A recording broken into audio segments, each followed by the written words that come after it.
Jadi aku mau bilang halo, selamat malam teman-teman semua yang udah join nih live session ini sekarang. Aku sama Indi kuliah. Mungkin aku langsung perkenalan aja kali ya Kak, atau gimana? Boleh. Ya, Iya, oke, betul. kenalin teman-teman semua. Nama aku Hana. Aku sekarang di semester 5 di Teknologi Pangan Unpad. Halo. Halo, Kakaknya. Nah, gini nih Kak, kita langsung aja ke pertanyaannya ya Kak ya. Eh, Pertanyaan paling dasar nih, yang paling sering banget ditanyain tuh, jadi teknologi pangan itu jurusannya gimana gitu. Lalu apa nih Kak materi-materi yang dipelajari di jurusan teknologi pangan gitu Kak. Boleh diceritakan? Oke, ini pertanyaan yang sering banget ya. Pasti pertanyaan yang paling sering ditanyain sama teman-teman ini tuh adalah apa bedanya sih teknologi pangan sama tata boga atau sama teknik pangan. Nah itu tuh benar-benar sering banget ditanyain dan aku di sini jadi aku mau jelasin gitu. Sebenarnya teknologi pangan itu tuh kita kayak belajar tentang gimana sih caranya dari sebuah bahan pangan yang kita melewati proses panen itu gimana caranya, pengolahan apa saja yang terjadi hingga akhirnya dia menjadi suatu makanan yang bisa kita konsumsi. Nah, tapi itu bedanya sama nih tata boga itu adalah kita tuh belajar gimana sih perubahan apa sih yang terjadi di dalam itu. Kenapa perubahannya terjadi? Kenapa sih bisa si bahan makanan itu tuh bisa kita konsumsi? Kenapa sih bisa perubahan apa aja? Misalnya kayak contohnya misalnya kita ngegoreng suatu makanan nih, kenapa bisa coklat? Nah itu tuh kita belajar kira-kira apa sih perubahan apa sih yang terjadi di sana. Terus misalnya kira-kira apa tuh, apakah ada perubahan misalnya si struktur kimia dari bahan makanannya itu gitu. Itu kita lebih belajar tentang itu mungkin dibandingkan yang jurusan yang lain kayak gitu. Nah juga aku juga sering dapat pertanyaan apa sih bedanya teknologi pangan sama teknik pangan. Nah ini tuh bedanya itu kalau misalkan teknologi pangan itu kita lebih belajar tentang pengolahan-pengolahannya gitu. Nah mungkin di teknik pangan yang aku tahu itu lebih belajar tentang bagaimana si teknik-teknik misalnya kayak mesin-mesinnya, terus misalnya teknik yang menggunakan teknologi-teknologi mesin permesinan gitu, alat-alatnya yang digunakan seperti itu. Nah kalau di teknologi pangan ini kita belajar lebih ke bahannya gitu. Oke nih Kak. Menyinggung yang tadi Kakak jelasin, jadi kalau Ya. misalnya teknologi pangan ini dia masuknya fakultas apa di Unpad?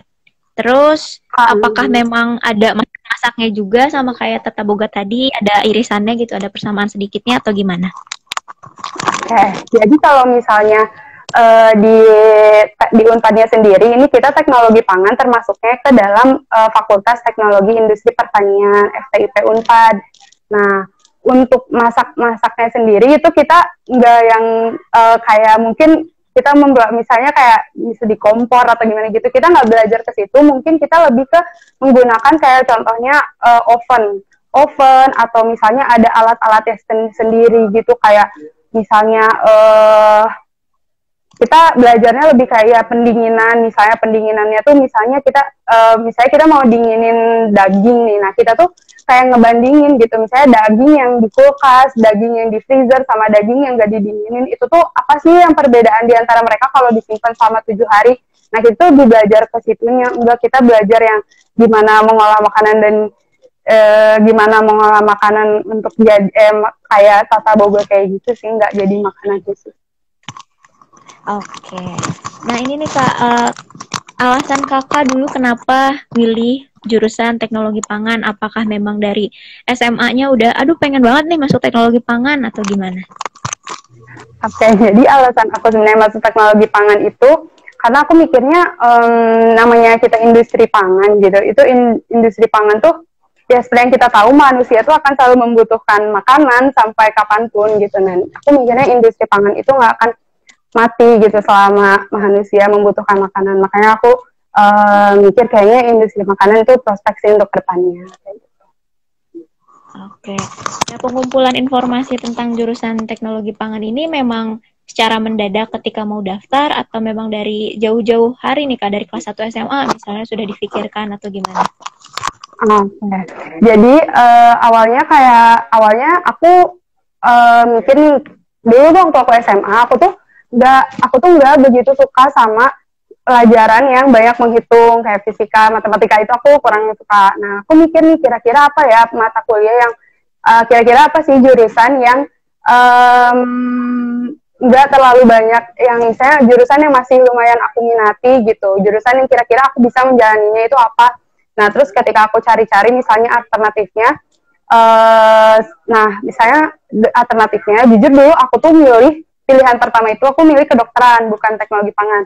Nah, aku mikir nih, kira-kira apa ya yang mendekati, tapi aku benar-benar masih akan enjoy menjalaninya gitu.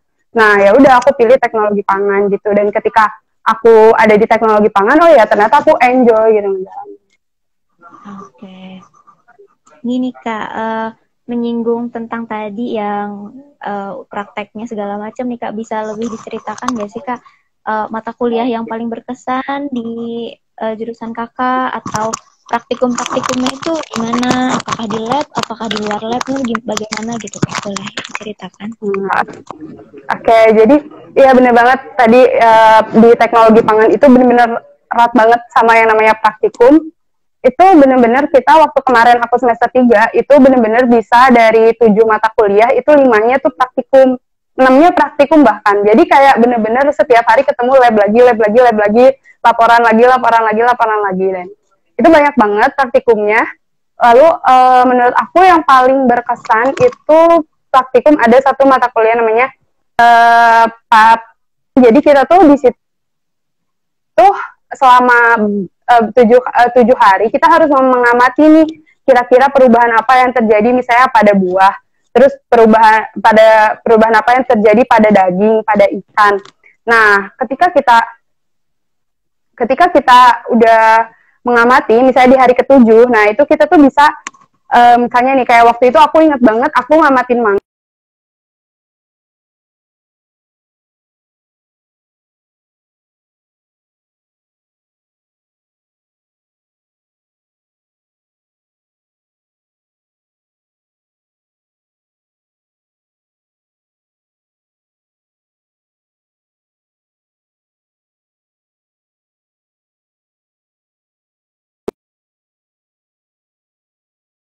Nah, misalnya kita tuh kayak suka dapet gitu loh hasil praktikum dari mereka gitu, kayak kita suka bagi-bagi makanan yang hasil praktikum kayak gitu. Itu sih yang serunya kalau menurut aku.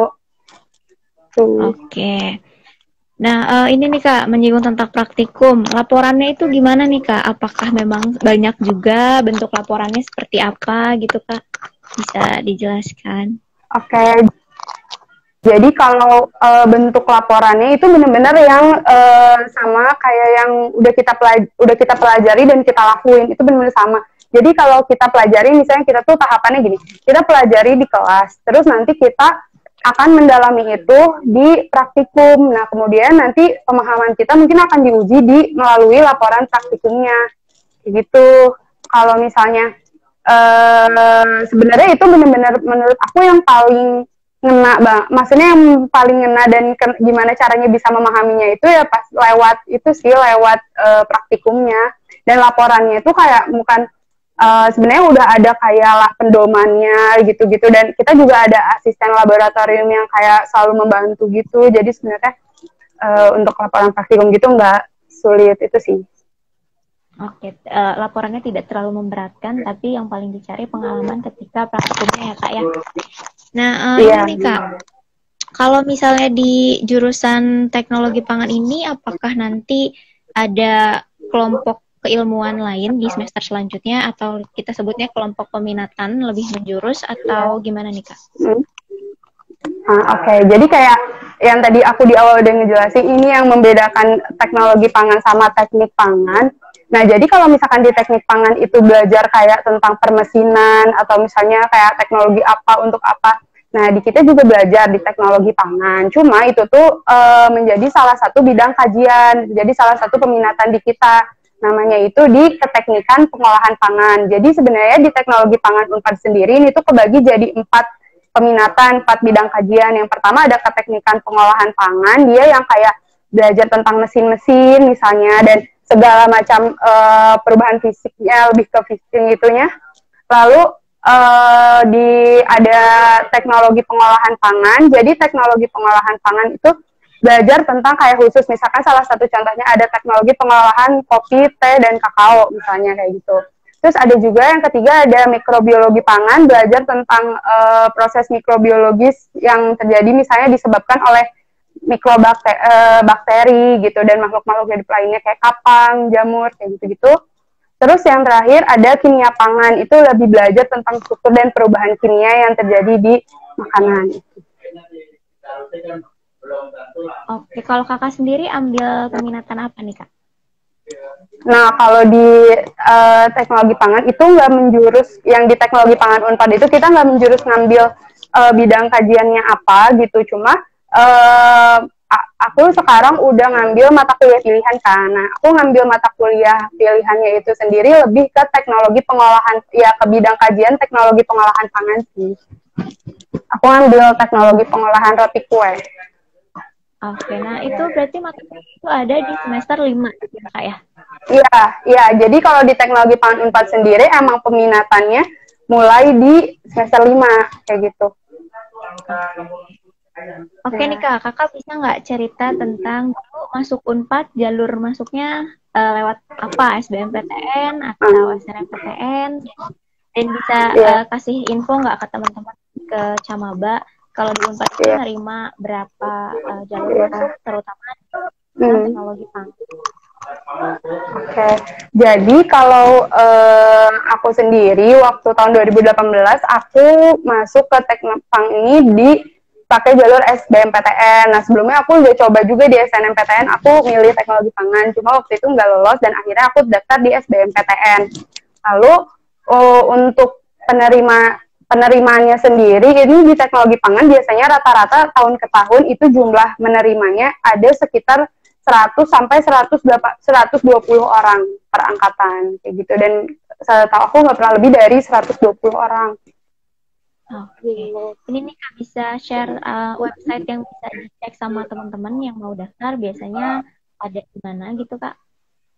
Oke, jadi biasanya kalau misalnya teman-teman yang mau daftar kan di setahu aku sekarang kan ada SNMPTN, terus ada UTBK yang SBMPTN itu, sama sekarang ada Unpad juga buka jalur mandiri kan untuk S1-nya dari seleksi masuk Unpad SMUP itu. Nah, mungkin kalau untuk yang mau seleksi mandiri Unpad itu bisa dibuka di smup.unpad.ac.id. Nah, di situ kayaknya udah ada timeline-nya juga lengkap, biasanya diupdate gitu mendekati pendaftaran, itu bakalan diupdate timeline-nya kayak kapan pendaftarannya, kapan ujiannya, kayak gitu-gitu. Kalau untuk seleksi SMUP, kalau SNM, SBMPTN mungkin di website-nya masing-masing. LPMT. Iya, oke Kak, tuh teman-teman bisa tadi ditulis tuh webnya yang kakak tadi udah kakak berikan infonya gitu ya. Nah ini nih Kak, banyak juga yang nanya tentang prospek kerja di teknologi pangan, karena kan kebanyakan orang mikirnya kalau teknologi pangan ini jadinya di quality control doang gitu, atau itu tuh gimana nih Kak, apakah memang sangat luas prospek pekerjaannya atau bagaimana? Nah, jadi kalau di teknologi pangan 4 ini kita ya bener banget kayak tadi ada yang quality control itu mungkin kayaknya udah terkenal ya, bakal jadi quality, ada prospek kerja quality control, terus juga ada quality assurance, terus bisa juga jadi ini sih ya biasanya yang paling diminati banget sama lulusan-lulusan teknologi pangan itu ada posisi R&D, Research and Development, dia yang ngeformulasiin suatu produk baru kayak gitu, itu biasanya paling diincar sih sama fresh graduate dari teknologi pangan, dari R&D. Terus juga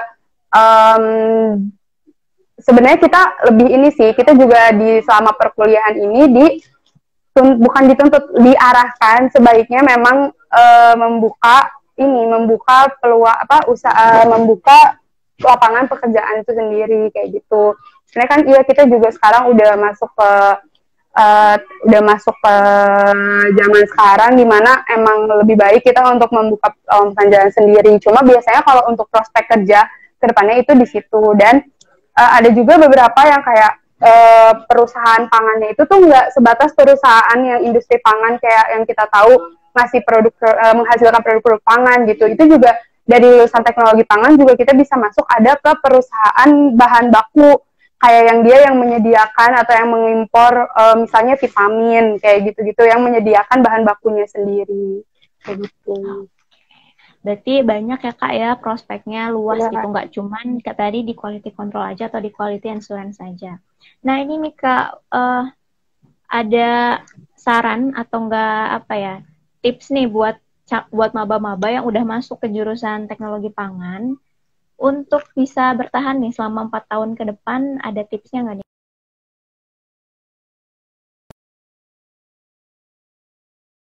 Dari awal ya mungkin ini juga sesuatu yang kayak aku kadang oh ya kenapa aku nggak kayak gini dari dulu gitu kan. Pokoknya menurut aku sih dimanfaatkan dari semester-semester awal karena emang pelajaran yang kita pelajari di awal itu emang nyambung sampai akhirnya gitu dipelajari terus kayak bener-bener kita pahami gitu apalagi terutama di praktikum sih sebaiknya praktikum tuh bener-bener kita jalaninnya dengan sungguh-sungguh gitu karena memang itu yang emang skill kita itu emang pemahaman kita itu akan kita saya itu implementasi dari pemahaman kita selama ini itu di situ sih kalau menurut aku. Oke. Ya. Ini nih Kak, semangat terus ya. Ada pertanyaan nih masuk di kita. Ya. Katanya nih, apakah tadi kan udah dijelasin ya prospeknya. Terus Ya. apakah hanya di industri aja nih Kak? Katanya gitu. Tadi kan dijelasin sama Kakak di bagian industri ya. Apakah bisa keluar dari industri prospek kerjanya? Oh iya, aku juga lupa karena selain di industri itu juga kita banyak banget alumni yang misalnya kerja di instansi pemerintahan kayak contohnya BPOM. Di BPOM terus misalkan juga prospek kerjanya terutama misalnya ada yang berminat untuk jadi dosen gitu ngelanjutin kuliah S2 dan jadi dosen misalnya kayak gitu. Terus selain itu ya di instansi pemerintahan kayak BPOM itu di LIPI juga bisa tuh selain di industri sih itu.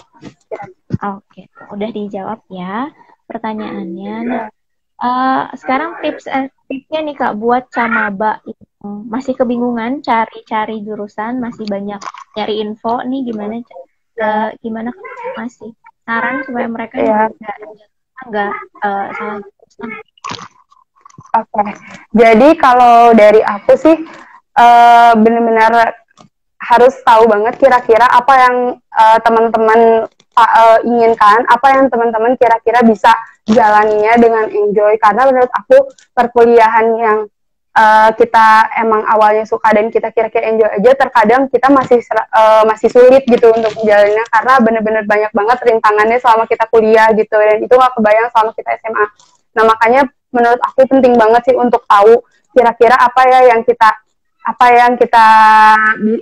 mau, apa yang kita suka dan apa yang kira-kira kita mampu untuk menjalaninya. Menurut aku sih gitu. Untuk yang masih bingung-bingung nih, sama satunya lagi konsultasi ke orang tua sih. Menurut aku tanya ke orang tua baiknya gimana karena gimana pun kita tuh pasti doa dari mereka tuh adalah salah satu faktor yang menunjukkan kesuksesan kita. Menurut aku doa dari orang tua itu sih banyak-banyak ngobrol. Kalau di kelas 3 SMA menurut aku lebih banyak-banyak ngobrol sama orang tua, sharing-sharing juga misalnya sama kakak-kakak tingkat. Misalnya kira-kira kita udah tahu nih apa aja yang kita mau. Nah, coba kita approach nih misalnya kakak kelas kita yang oh dia di sini boleh tanya-tanya gitu karena menurut aku semua akan pada welcome sih kalau misalnya kita ada ketertarikan untuk bertanya sih. Oke, tuh adik-adik intinya adalah tahu kemampuan ya, terus juga tahu maunya apa dan jangan lupa untuk banyak sharing sama orang tua gitu ya. Iya. Nah ini nih Kak, ada pertanyaan lagi katanya, aku mau jadi koki, bisa kuliah di teknologi pangan enggak? Katanya gitu. Kalau misalnya bisa kalau misalnya kuliah di teknologi pangan bisa jadi koki tapi mungkin nanti harus punya license kokinya ya dulu ya. Tapi itu nggak ada di teknologi pangan untuk kita nyedia yang license jadi koki ya buat revo. Mungkin ini kali ya lebih tepatnya tata boga aja gitu ya kalau untuk jadi koki. Iya benar. Iya tata boga aja sana. Iya. Oke. Nah, ini ada lagi nih, Kak. Kak, izin nanya, kalau mau masuk Tekpang harus jago kimianya enggak? Katanya gitu. Wah, kayak ini sih yang aku, jadi dulu tuh aku juga nyangkanya kan teknologi pangan ya tentang kimia sama biologi, dan ternyata pas aku masuk ke teknologi pangan itu tuh ternyata kita belajarin semuanya dari awal. Misalnya ada fisika dasar, ada kalkulus juga, kalau di Unpad sendiri ya ada yang kayak gitu. Nah, kalau kimia ternyata tapi tetap aja kita lebih banyak di kimianya. Memang di kimianya itu tuh emang paling dibahas lah intinya gitu. Kayak dulu aku semester 3 kalau nggak salah ada mata kuliah tentang kimia tuh ada 3 atau 4 gitu. Pokoknya memang kita sedigodok itulah tentang kimianya. Tapi jangan khawatir kita harus jago kimianya sih kalau menurut aku, karena kita belajar kimia itu di teknologi pangan dari kimia dasar, bener-bener dari dasar banget, dari awal banget lah pokoknya. Jadi kayak jangan khawatir kayak aku kayaknya lemah di kimianya, aku nggak mau teknologi pangan kayak gitu, karena bakalan diajarin bener-bener dari dasar. Oke, tuh udah terjawab ya. Terus ini ada lagi nih, Kak, pertanyaan. Katanya, bedanya ilmu gizi sama teknologi pangan itu apa? Katanya gitu. Nah, oke, ya. Ini juga banyak sih selain gitu tadi pertanyaan bedanya ilmu gizi dan teknologi pangan. Jadi kalau misalnya ilmu gizi kan kita belajar tentang ya gimana sih maksudnya setahu aku ya di ilmu gizi itu belajar tentang kayak asupan yang ini untuk tubuh kayak gitu kan, misalnya zat-zat gizi apa, yang zat nutrisi apa yang untuk yang baik untuk masuk ke tubuh, berapa dosisnya gitu-gitu. Nah tapi kan kalau di teknologi pangan itu kita belajar gimana sih, misalnya itu tuh zat gizi, misalnya zat gizi segini, nutrisi segini, itu tuh dari mana asalnya, dari makanan apa sih. Nah gimana sih pengolahannya supaya itu tuh bisa zat gizi itu tuh bisa diambil oleh tubuh kita. Nah kira-kira apa sih yang terjadi pas di tubuh kitanya, ada penyerapannya kayak gimana, kira-kira perubahan yang terjadi misalnya zat gizinya dari sebelum diolah menjadi makanan sampai dia diolah menjadi makanan yang kita makan, itu kira-kira ada perubahan nggak, ada pengurangan nggak, kayak gitu-gitu. Nah, kita belajar di situ. Oke tuh, katanya udah dijawab ya sama kakaknya secara sekilas, tapi intinya ya beda gitu ya. Kalau misalnya ilmu gizi itu buat ke manusianya bagaimana. Nah, ini nih Kak, karena keterbatasan waktu juga ya Kak ya. Ini nih rencana kakak setelah lulus atau harapannya nih, setelah lulus jangka pendeknya atau jangka panjangnya gimana nih? Aku pengen sih, sebenarnya cita aku pengen kedepannya mungkin aku bisa kerja dulu, misalnya aku cari-cari pengalaman dulu kira-kira di industri-industri pangan. Aku ada beberapa perusahaan yang aku kira-kira aku pengen banget masuk gitu mungkin. Nah nanti setelah itu mungkin setelah pengalaman mungkin aku cari-cari lagi, misalnya aku juga cobain mungkin bisnis misalnya kayak gitu. Sebenarnya aku pengen lebih ke situ sih, dan pengen banget yang maksudnya ilmu yang udah aku dapetin ini tuh bisa berguna juga nanti setelah kerja kayak gitu. Semoga rencananya baik itu rencana yang jangka pendek atau jangka panjang dilancarkan ya kayak ada jalannya gitu ya. Amin. Nah, karena kita sudah di penghujung waktu, mau ada yang disampaikan ya nih Kak, closing statement sama teman-teman yang udah gabung sama kita di live session hari ini. Oke, jadi aku mau bilang makasih banget buat teman-teman yang udah gabung di sekarang, meluangkan waktunya untuk kita sama-sama sharing di sini gitu dengan ilmu aku yang terbatas juga gitu. Dan aku juga semangat terus, apalagi buat yang mau masuk kuliah, buat yang lagi mengejar cita-citanya sekarang. Ini adalah waktu yang terbaik banget buat kalian nentuin masa depan kalian kira-kira mau dibawa kemana kayak gitu. Dan aku juga mau bilang terima kasih untuk tim Intip Kuliah yang udah memberi aku kesempatan untuk sama-sama sharing kita di sini. Thank you. Thank you juga Kak, kami juga